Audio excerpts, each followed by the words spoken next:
Hello everyone, it's me, Amy, here for another video on social media. Today's topic we're going to discuss is the handy little invention of the hashtag. Now, I'm sure all of you have seen a hashtag, it's the little symbol like this that should be showing up. And it kind of adds a tag for your post to be recorded in, essentially, and cataloged in a space so that it can be searchable and have more interaction to it. Now, there's a podcast on hashtags, which I will link in the description, which talks about on what places you promote your hashtags and how to do so. For example, when you're posting your hashtags on Twitter, they say the magic number is 2. 2 hashtags are what you use to get the most number of engagements. Posts that have hashtags compared to those that don't have hashtags on Twitter involve about a 27% difference. But when you start adding 3 or more hashtags, then the interactivity levels go down. It's the exact opposite when you're on a site like Instagram. On Instagram, they say go for 11 or more, and there's no saturation point for some reason. So that's interesting to me.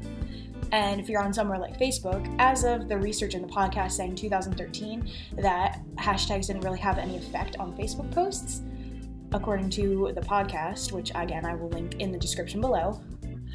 But now it's obviously 5 years later in 2018, so we'll be testing that theory today. Now, the hashtag that I am looking up today is death positivity, because I've been very interested in that movement lately about basically having a more positive and eco-friendly approach to the ideas of death and funerals. Now, I'm examining this hashtag over 3 different platforms. One of those platforms will be Twitter, the other will be Tumblr, and the third will be Facebook. And then we're going to discuss what kind of patterns and information that we see within that hashtag. Let's take a look. Alright, so the first place we're looking for hashtags is on Twitter. So here's a death positive hashtag. Scrolling through on my Twitter, just a few things.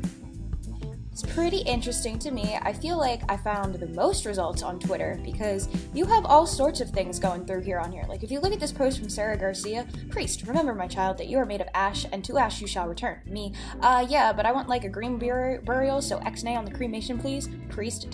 me, amen. You'll see a lot of posts like these on Twitter because there are a lot of like in-jokes and interesting funny things that people like to think about. You see Death Positive and The Good Death. The Good Death is an organization that is very heavily associated in the Death Positive movement. But yes, I feel like on Twitter you will find the most content for the Death Positive tag because you have people who are involved in it, like Meredith Halsley, Louise Hung, and Caitlin Dalty, heavily post a lot on Twitter based on what they're doing or any kind of other in-jokes, and just a lot of general thing about people talking about funeral planning and different kinds of green burials like cryomation and other steps like that in terms of funeral and death positivity. The next platform I'm looking at is Tumblr, and Tumblr's kind of interesting in itself, but that is a whole nother can of worms. But the interesting thing when you look at hashtags on Tumblr is that it's organized a little differently. So here we have these blogs here, Death Positive for Life, Drury Autumn Spirit, Positivity Until the Death of Me. These first 2 seem to fit relevantly in the ideas of the death positive movement. These 2 are more focused on poetry and positivity, because the way that Tumblr does hashtags, only the first 5 that you put get cataloged, and even if they contain parts in your search, death positive, it'll show up, because any post here that has the words death and positive in the hashtags will show up in your search. For our final platform, I'm taking a look at Facebook. Facebook has the least amount of hashtags sent on death positivity, and I think that's because maybe in the fact that Facebook itself isn't a very hashtag-friendly website as of right now, even 5 years later after 2013, like there's a very short amount of tags. Yeah, there's actually not that much to say about the Facebook tags, that they seem to be more simply organized and talking about promoting certain products and events. Lastly, to show you, I have this pretty cool site. It's called hashtagify.me, which you type in a hashtag and it tells you basically all sorts of information about it, who's posting it, and where it's being posted, languages, and all sorts of things. So we are simply going to type in the hashtag. It's only gone up about like a month. So this.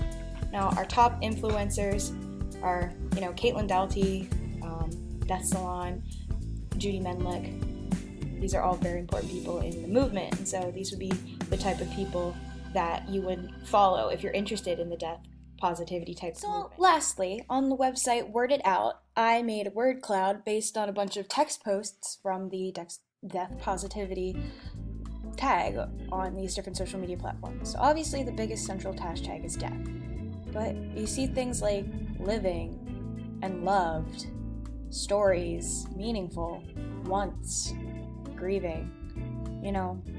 It's more about, celebrating the person and seeing death with more of a positive view, that it doesn't have to be the worst thing. And that's a pretty good idea about the whole movement and the hashtag, what I've seen around.